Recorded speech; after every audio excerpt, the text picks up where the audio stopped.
Alright everyone, welcome back to another video. Well, last time we left off with the birth of American literature, and talking about a lot of the American authors that are prominent during the 1800s, and a lot of the impacts that they would have to play on American culture. Now, today's going to be a little bit of a longer video, because now we're on to the irrepressible conflict. This is a little bit of a longer one. This is about 4 pages, so if you are in for the long haul, I hope you are. If not, well, I'm sorry. Civil wars and revolutions, like foreign wars, are often preceded by a decade or so of extreme political tension, or Cold War. We have seen this to be true of the American Revolution in the years before the end of the French and Indian War, 1763, and the actual outbreak of hostilities in 1775. Sectional strife, chiefly over slavery in the territories, filled the 1850s. This was termed by one eminent anti-slavery leader, William H. Seward of New York, an irrepressible conflict, and by another, Abraham Lincoln of Illinois, a house divided against itself. I'm going to quote on that. Lincoln is quoting the Bible right there. He's quoting Jesus specifically. Interesting. But nearly all political leaders still strove to hold the Union together. The 3 great senators of 1850, Clay, Webster, and Calhoun, had passed from the scene, but the 3 most prominent men of the 1850s were Northern Democrats, who were not enemies of slavery.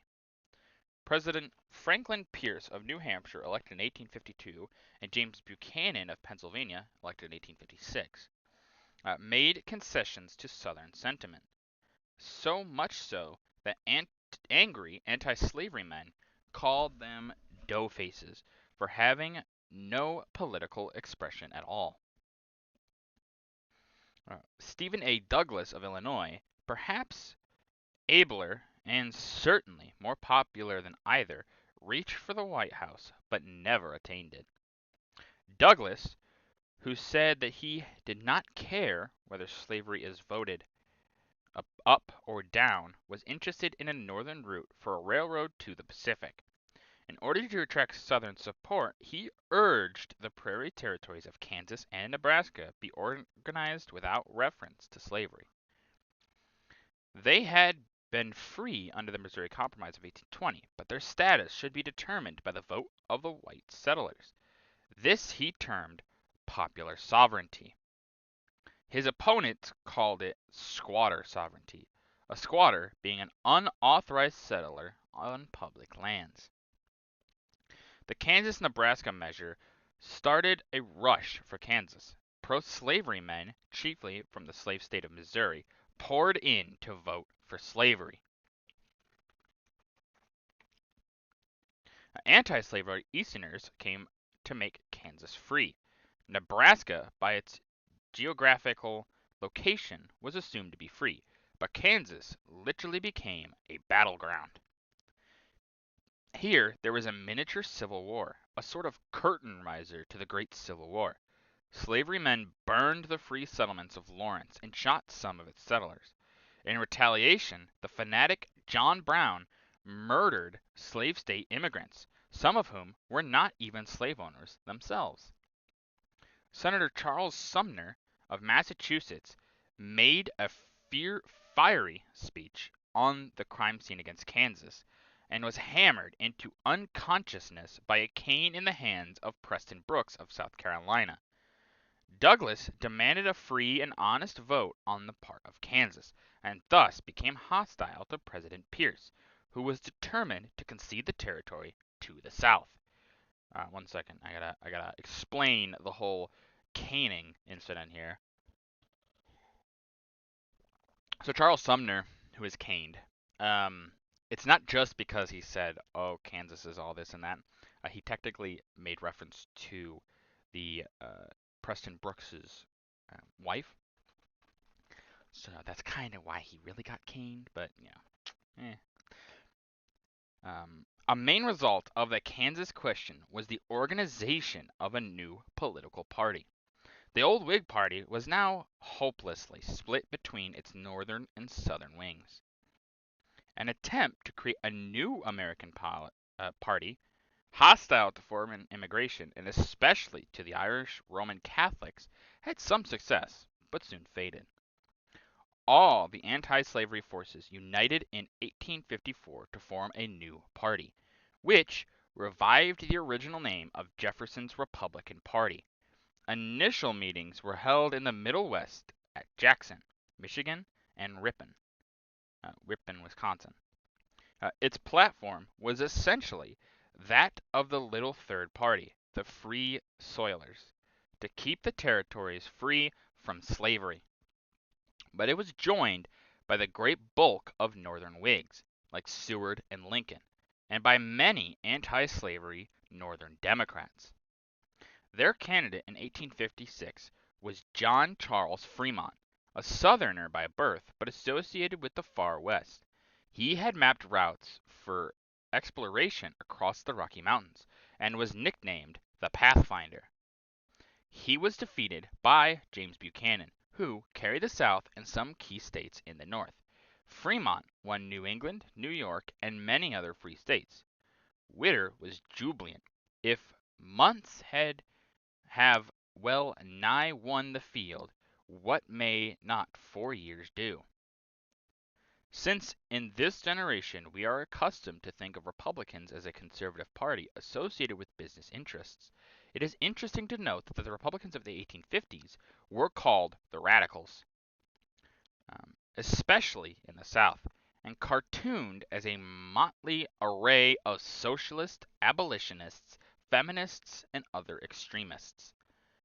The richer capitalists were, in fact, almost the last Northerners to join the party because they feared an anti-slavery triumph might lead to the secession of the South and the breakup of the Union. A great deal of American history is told by legal cases before the Supreme Court. One of the most important of these was the Dred Scott decision, arranged by both sides in order to bring to an issue the status of slavery in the territories.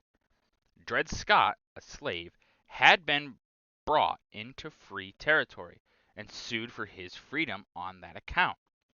The majority of the court, led by Chief Justice Taney, said that a black man had not the privilege of suing in a federal court, and further that since slaves were property, no territory could bar them. A state would have only a state would have such authority. Let's see some pictures here. We'll get into these in a little bit, don't you worry. This at once struck down the Missouri Compromise, which had established freedom in the Northern Territories. The Republican plans of barring slavery by an act of Congress for all territories, and Douglas's plan of local option on slavery. It made the extreme Southern position law. In a series of debates, when they were running for Senate from Illinois, Lincoln asked Douglas for his popular sovereignty, stood in the light of this decision. Douglas affected to make light of the question, saying that it did not matter how the Supreme Court might declare an abstract right for slavery, since the institution could not subsist unless supported by local laws to enforce it. This may have won Douglas a Senate seat, but it probably lost him the presidency, for the South was now committed to the principle of universal slavery in the territories. John Brown, who had led the Free State Jayhawkers to war in Kansas, now attempted a desperate enterprise in the East. He seized a federal arsenal at Harper's Ferry, Virginia. He had a plan to free and arm such slaves as could be reached. Of course, this petty rebellion was soon quashed and John Brown duly hanged. but it stirred a disproportionate excitement in both the North and the South. Um, some extreme Northern abolitionists hailed John Brown as a martyr. Some Southerners shuddered with memories of Nat Turner's rebellion, in which a number of white men had been killed in a slave insurrection. Other national ties were snapping. Not only were old political parties rearranged, but also religious denominations. The two largest Protestant sects, the Methodists and the Baptists, organized separately along sectional lines. Some Southerners talked about restoring the balance of the sections by annexing Cuba from Spain, or taking over some republic in Central America, which would then be open to slavery and the plantation system. Extremists even talked of reopening the slave trade, although this was still opposed by the Southern majority. On the other hand, some Northerners organized an underground railway to help slaves escape to Canada, and favored personal liberty laws which denied the aid of local officers in jails in case federal forces recaptured fugitive slaves. All right, so that's gonna be it for the talking on the text.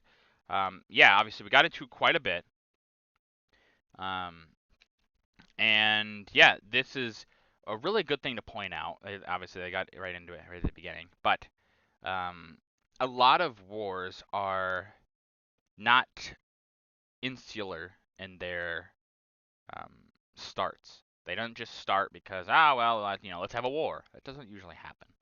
Um, Maybe it has happened, but it's not that often. A lot of times you can tell the buildup of pressure, the buildup of this. We have to do this. We have to hurry up and get to this point. Um, and it allows, when you see this stuff happening, you can determine, oh, hey, a war is going to happen. And the buildup just keeps going and going and going and going until finally it has to burst. It's like a volcano. A volcano will fill with magma and it'll go and go, and you can tell it's rising and rising until it finally bursts. And the lava shoots out in an eruption. The war is the eruption of the pressure that has been built up. And the Civil War, no different. You have extremists from both sides leading the country. And when you have extremists leading, that's where issues start to arise, of course. Um, Moderates leading, typically not so much, but when extreme times happen, the extremist will be there. So, really can't deny that. But now we'll get into the pictures. At the top left, Stephen A. Douglas, the Democratic senator from Illinois, had broken with President Buchanan over his policy in Kansas.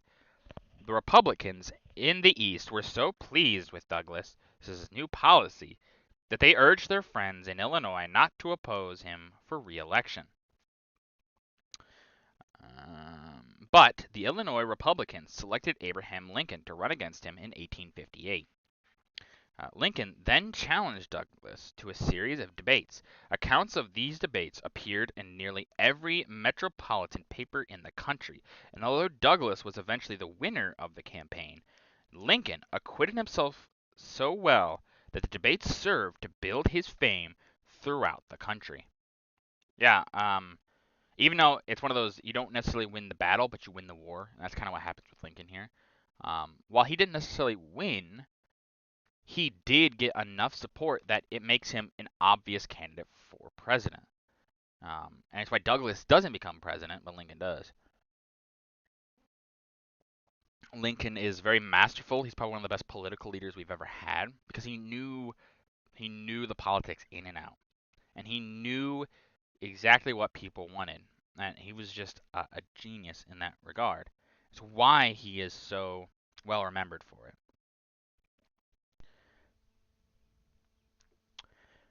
Okay, so I believe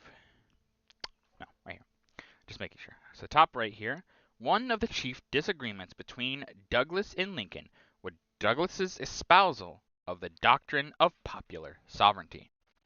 So popular sovereignty, good idea in concept, bad in practice for instances just like Kansas. And they didn't necessarily call Kansas by what it was called. It's called Bleeding Kansas. And yeah, it is a mini civil war basically, and they have this idea, and it's a great idea, you know. Oh yeah, you let the people of Kansas decide what they're going to be. Except when people can immigrate very easily, they can change the thought and to whatever they want it to be. And that's what happens. And above here is Franklin Pierce, the 14th president of the United States. Now, Franklin Pierce wasn't that great of a president. Didn't really do much and kind of just moseyed his way through the presidency. Some of that is actually all of it. Mostly becomes right as he's about to become president. Him and his wife watch his son die in a horrible, horrible train accident. Very awful, awful thing to have happen, and it basically ruins him. He starts drinking. He becomes kind of not all there. One of the reasons he's such a bad president. It would be interesting to see how he would have been otherwise. I don't think he would have stopped the Civil War. I don't think any president could have. But yeah, just awful. At the top here is Tyrants Prostrate, Liberty Triumph, a cartoon of 1844. Popular forces in the state of Rhode Island had staged a demonstration known as Dorr's Rebellion in 1843. So, you can see. Just tariff. That's all it says. Just tariff. Yeah, you can really see a lot of this just keeps building, like I said, and it'll explode. It won't be stopped. At the bottom here is many people believe that the birth of the Republican Party happened at an anti-Nebraska mass meeting in this building in Ripon, Wisconsin on the 28th of February, 1854. Yes, this is potentially the start of the Republican Party. Obviously, the Republican Party has changed throughout the years, but that's like with anything. And also political parties are a lot different than they are now than they were back then. For instance, each party had kind of a left and a right-leaning side of them. So, for instance, you have the conservative Democrats or the liberal Democrats. You have the liberal Republicans and the conservative Republicans. And that was very common for the time. It was common all the way up until the early 20th century. I'd say about the 1930s, it kind of goes away some by quite a bit. In the 1940s, it's more or less basically gone. Really unfortunate. Us not having that kind of system really doesn't help. You need to have dissenting voices in your own party, of course, to what you're saying, because you want to steer towards the middle ground, not towards the extreme.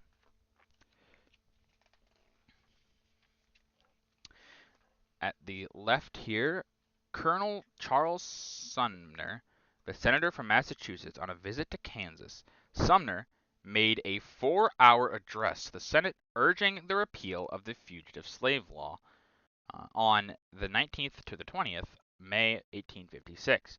In the speech, he talked of the crime against Kansas and denounced Senator Andrew P. Butler of South Carolina, charging shameful imbecility. His remarks enraged Congressman Preston Brooks, a relative of Butler. He approached Sumner in the Senate chamber, criticized him for slander, and beat him over the head with a cane. Sumner fell to the floor covered with blood, and his injuries were so serious that he could not resume his duties for 5 years. Yeah, it also, like I said, had something to do with when they were arguing.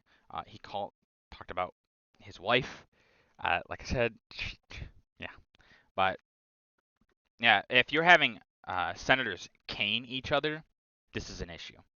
You know, you can already tell things are starting to rapidly deteriorate if you're having these senators cane one another.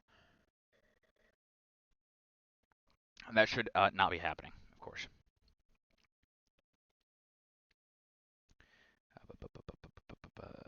At the below here,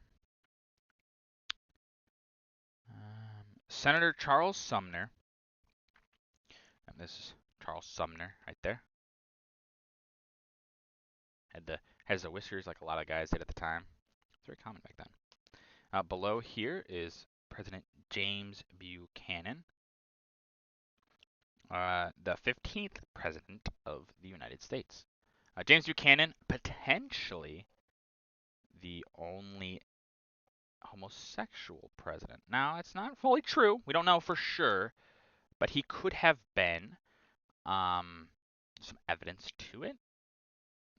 Who knows for sure? Only he did, of course. But there's maybe some evidence. But who knows? You really shouldn't espouse these things about people of the past. We just don't know. But some evidence to it. And then the below right here is John C. Fremont, the Republican candidate for the presidency in 1856. He was the one who surveyed the Oregon Trail in 1842 and became known as the Pathfinder of the West. In 1856, he led a party of explorers into California, which was then under Mexican rule. When war between Mexico and the United States had been declared, he was appointed military governor of California, but was court-martialed for his insubordination and resigned his commission. Yeah, having someone like the Pathfinder on your side, really interesting name, you know. But obviously, him getting court-martialed might have had something to do with why he maybe isn't taken up. People are going to look at the military and be like, that's kind of weird. Why were you court-martialed? And then not like the reason he was court-martialed. At the left here, feeling ran high after the Supreme Court's decision in the Dred Scott case. Republic meeting, blah, blah, blah, Dred Scott case, blah, blah, blah. Yeah, they're just talking about the Dred Scott case. People were very, very upset with it. It's an awful decision that got passed, but these things happen. The Supreme Court is just a bunch of individuals, and they are supposed to be non-biased, but of course, they're people. It's impossible to be non-biased. Above is Chief Justice Roger Brooke Taney of the Supreme Court, the man who handed down the decision in the Dred Scott case. Yeah, obviously. Like I said, you're going to have these justices decide these things.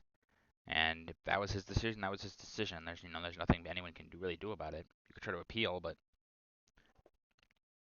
who knows? It probably wouldn't have changed much, honestly. Below is Dred Scott and his wife. Yeah, this is awful thing that happened to Dred Scott. Did he necessarily think he was going to win? Who knows? It's hard to know. Should he have? Yeah, of course.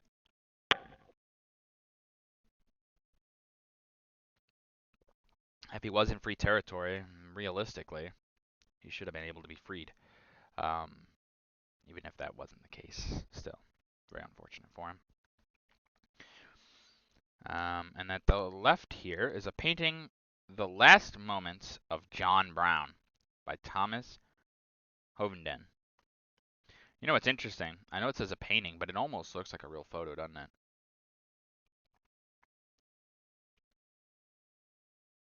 It's super close to what a photo would look like. And you can see, if you look at it, all these people are looking at him like, what the heck, and this guy's. But you can see those who John Brown was trying to help, doing their best to give him that final moment of, hey, look, we appreciate you, that kind of thing. And they probably would have. John Brown really did try to free these people. Now, John Brown was not a great guy. He didn't do it the right way. There was other ways to try to do this, but he saw it as the just option. And maybe in a different day, a different time, John Brown would have been seen as a freedom fighter, not as a bad person like he was. Who can say, really? Below is Stephen A. Douglas, the senator from Illinois and Democratic nominee for president in 1860. Not the only one. The Democrats run 3 candidates, him being one of them. Like they made sure to say though, he's from Illinois. He's the Illinois nomination. Could he have won against Lincoln? Probably not. Uh, the Democrats, even if they had piled up all of their votes into one candidate, still would have lost to Lincoln. Now, you could say if they had one strong candidate, they probably could have beaten Lincoln. That's hard to say, though. We don't know. But even if you add up all the votes and things like that, Lincoln still wins. It's a much closer decision, but he still wins. And the bottom here is an advertisement for the Underground Railroad for smuggling slaves north to freedom in the 1850s. Despite its name, the Underground Railroad system did not usually rely on railroad trains. Yeah, no, of course not. Railroads are very much heavily guarded and things like that, more so than you would think nowadays, even. So yeah, that's just not happening. The Underground Railroad goes through all sorts of different places. Ohio obviously is one of the more well-known places because you can get through Ohio easily into Canada. It's right there, so a lot of people go up through Ohio. If you go to Ohio today, there is a bunch of places you can go to that show parts of what was the Underground Railroad and things like that. A lot of it is gone now, but yeah, it's very, very interesting stuff. At the top here, most slaves walked north as shown in the painting. Yeah, of course. The north, it's free. They can maybe get at least a little bit more time. A lot more people would be willing to help them, hide them away, things like that. You'll have places where people hide them in basements and things like that so that authorities, they don't find them, that kind of stuff. But they can't ever stay very long. They have to keep moving because if they stop, they will be found. And it's just unfortunate. These people had to live through this. At the bottom here, some escaping slaves were transported by boat. Slaves arriving at Camden, New Jersey on a ferry. Yeah, like I said, you try to get them out any way you can. Boats, walking, cart, sometimes train. Not very often, but sometimes it happened, at least a little bit. But yeah, any way you can to try to get them out, get them north, get them into Canada. Because in Canada, they would be free. The United States government cannot touch them. No matter what, nobody from the South can touch them. They are free there. So, yeah, they will escape up into Canada. But that's going to do it for this video. If you guys liked the video, leave a like. If you have any ways I can improve these videos, leave a comment down below. And as always, I appreciate your feedback. And as always, subscribe. It really does help out the channel. Thank you.